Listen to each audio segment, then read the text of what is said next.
You are extensions of source energy, and you allow in varying degrees that which you really are to flow through you. And that is really what the art of allowing is all about. The better you feel, the more you are allowing who you really are to flow. The worse you feel, the more in this moment you've achieved somehow, legitimately, we always agree, you are justified in every moment that you pinch off your source.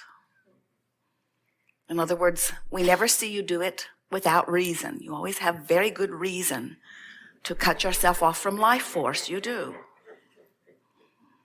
From our perspective, never very good reasons. From your perspective, valid reasons.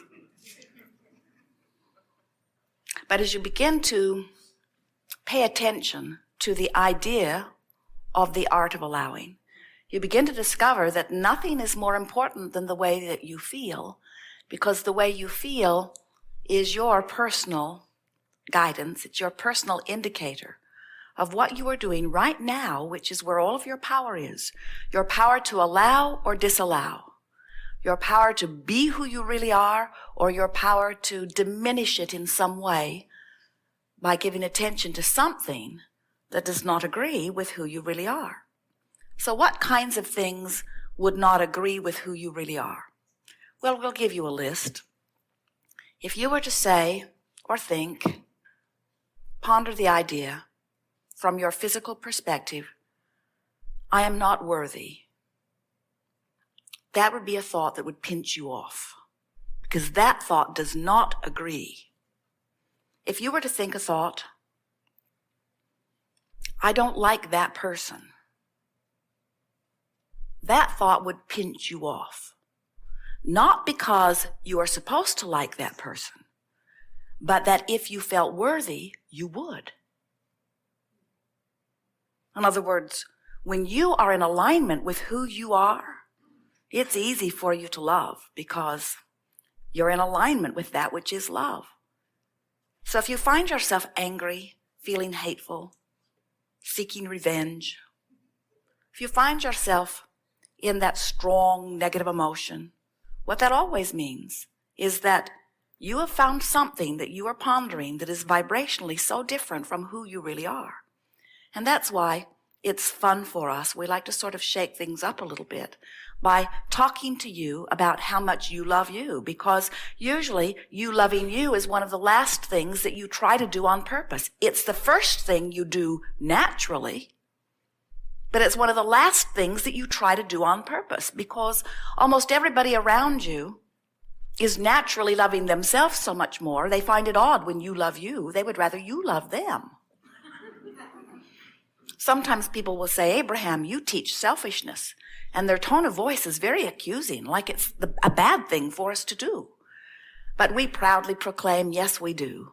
We do teach selfishness because we understand that this is a universe that is based on attraction, that it is based on inclusion. We know that every consciousness is attracting unto itself. And so you cannot help but draw to you that which you are. So if you are selfish enough to want to feel good, what are you drawing to yourself?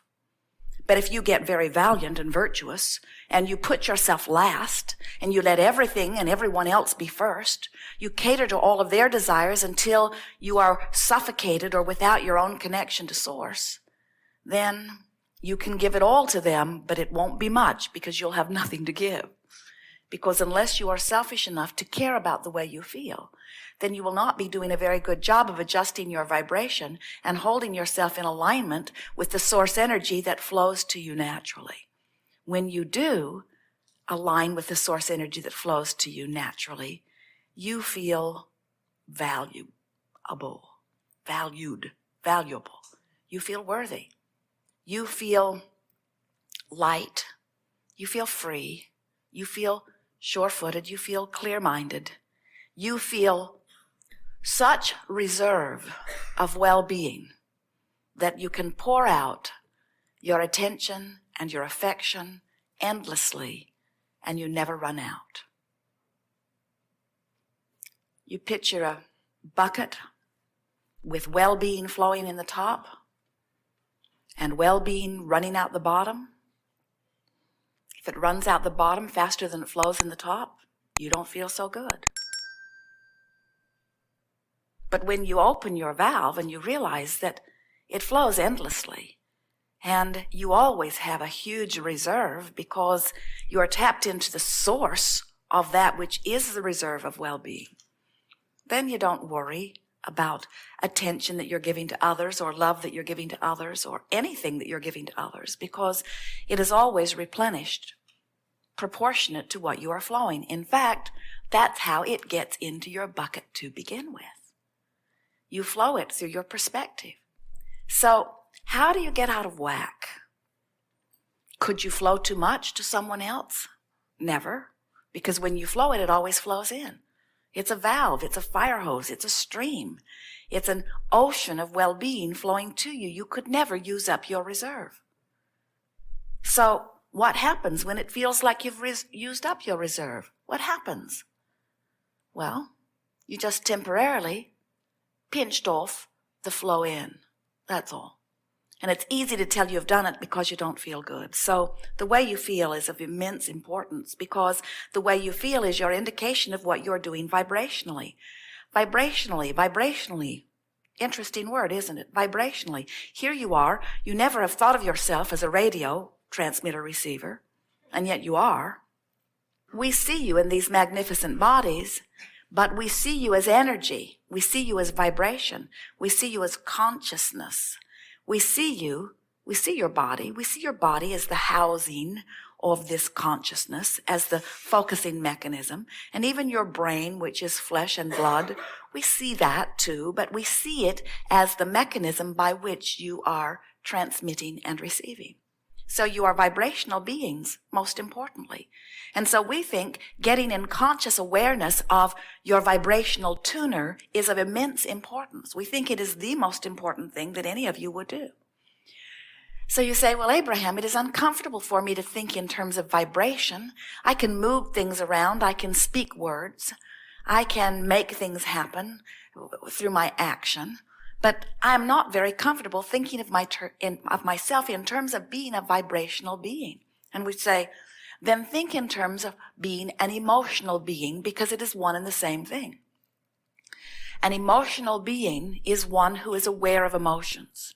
And an emotional being is one who therefore is aware, whether you're doing it on purpose or not, or directing it on or not.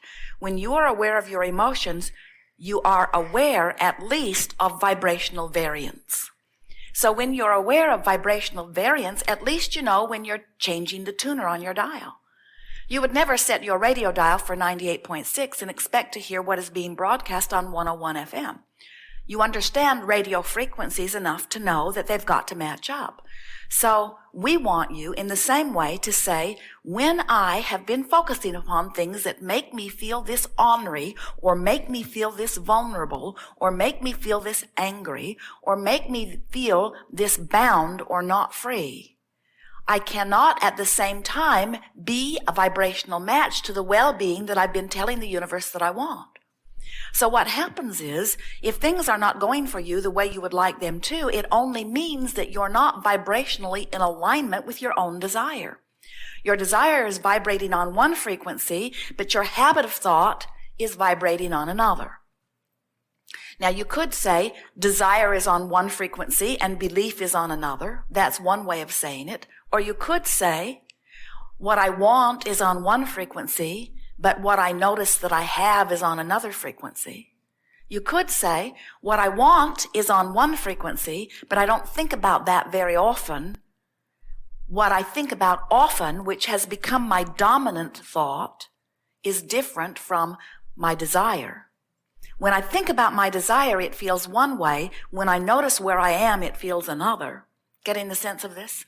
So when you say, I am an emotional being, and I'm going to begin to take emotional journeys, then what you're saying is, I'm going to start guiding my thought and word and even my action based upon where the idea of it feels, rather than upon any other factors that I've ever considered. In other words, I'm going to start guiding myself emotionally. Now, this is worrisome to some, especially if you've worked not to be emotional, or especially if you have worked particularly hard not to be emotional, meaning you've got control of your emotions, and you're living with people or working with people who are very emotional. Because sometimes when you are interacting with people who seem to be emotional, what you notice is that they are highly emotional, often in a sort of disconnected way. They are out of control. Their emotions are too close to the surface, you say. And we want to say to you, your emotions are never too close to the surface. The closer to the surface they are, the better. But when you have a handle on your emotions and you are paying attention to them in the early subtle stages, then nothing gets very far out of hand that you don't want to. In other words, we would like you to be an emotional person who feels ecstasy and elation and appreciation and love and joy often. And we would like you to use some of the processes, we'll talk about some of them here today, that would ramp you up to even higher degrees of emotion. Positive emotion. In fact, most of the processes that we've offered to you over time have been offered with the intent of helping you go from some of the higher registries in emotion, like feeling pretty good, to wanting something, believing something, hoping for something, maybe a little pessimism, sometimes a little frustration or overwhelmment, but mostly feeling pretty good. So most of the processes that we've offered you have been intended to help you go from that feeling pretty good a lot of the time to feeling really good all of the time. Now, if you are feeling strong negative emotion much of the time, then most of the processes that we've been offering to you are not a good fit for you, because you do not actually have vibrational access to thoughts that feel really good from a place that you've been practicing not feeling really good. In other words, if you are feeling strong negative emotion, and you're doing it on a pretty consistent basis, then even though you're well-meaning Abraham friends who announce to you on a pretty regular basis that you are the creator of your own reality, and that you should reach for the thought that feels better, you should follow your bliss, the reason that you cannot turn around on a dime and do that is because law of attraction says that that which is likened to itself is drawn. So whatever thoughts you've been practicing and whatever vibration has become the dominant vibration within you on a myriad of subjects, that's where you're going to tune in first. So if you say, and once you tune in there, of course, things manifest. And that doesn't help much, does it? In other words, it helps when the better it gets, the better it gets, the better it gets, but it doesn't help so well when the worse it gets, the worse it gets, the worse it gets. Because whatever you're focusing upon, you're offering a vibration about. Whatever you're offering a vibration about, you're attracting more of. Whatever you're attracting more of, you are usually giving more attention to. So the spiral sort of takes you in the direction of the strongest current. So here today, we want to talk about taking emotional journeys so that you can begin to control the direction of the current. And by an emotional journey, we mean caring more about how you feel than the outcome of whatever it is you're focused upon. In other words, someone might say, I'm in deep, deep debt, and I feel awful about it. I'm frightened. People are calling me and hounding me for money I don't have. People I love are requiring and needing from me things that I can't give them. And so most people would think that their journey is a very practical, often action-oriented journey from finding some way of getting more money to fill the void of not having enough money. An action journey of looking in the paper, finding a job, talking to people, buying the winning lottery ticket, doing something that lines them up with more money. But by an emotional journey, what we want to say to you, your work is far less complicated than you think. Your work is to find thoughts that help you release the fear of not having enough money and replace that feeling of fear with a feeling of hopeful expectation or even belief that it's going to turn around.